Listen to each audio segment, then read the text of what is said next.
અસ્મત સર્વનામના રૂપો. અહમ એટલે હું, આવામ એટલે અમે બે, વયમ એટલે અમે, મામ એટલે મને, આવામ એટલે અમને બંનેને, અસ્માન એટલે અમને, મયા એટલે મારાથી, આવાભ્યમ એટલે અમારા બેથી, અસ્માભી એટલે અમારાથી, મયમ એટલે મારા માટે, આવાભ્યમ એટલે અમારા બે માટે, અસ્મભ્યમ એટલે અમારા માટે, મદ એટલે મારામાંથી, આવાભ્યમ એટલે અમારા બેમાંથી, અસ્મદ એટલે અમારામાંથી, મમ એટલે મારો મારી મારું, આવયો એટલે અમારા બેનું, અસ્માકમ એટલે અમારું, મયી એટલે મારામાં, આવયો એટલે અમારા બેમાં અને અસ્માસુ એટલે અમારામાં. યુષ્મ સર્વનામના રૂપો. ત્વમ એટલે તું, યુવામ એટલે તમે બે, યુવમ એટલે તમે, દ્વિતીય વિભક્તિ ત્વામ એટલે તને, યુવામ એટલે તમને બંનેને, યુષ્માન એટલે તમને.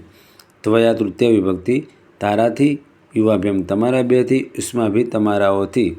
તુભ્યમ તારા માટે, તમારા બે માટે, તમારા માટે. ત્વદ એટલે તારામાંથી, યુવાભ્યમ એટલે તમારા બેમાંથી અને યુષ્મ એટલે તમારામાંથી. તવ એટલે તારો તારી તારું, યુવો એટલે તમારા બેનું, યુષ્માકમ એટલે તમારું, ત્વયી એટલે તારામાં, યુવો એટલે તમારા બેમાં અને યુષ્માસુ એટલે તમારાઓમાં.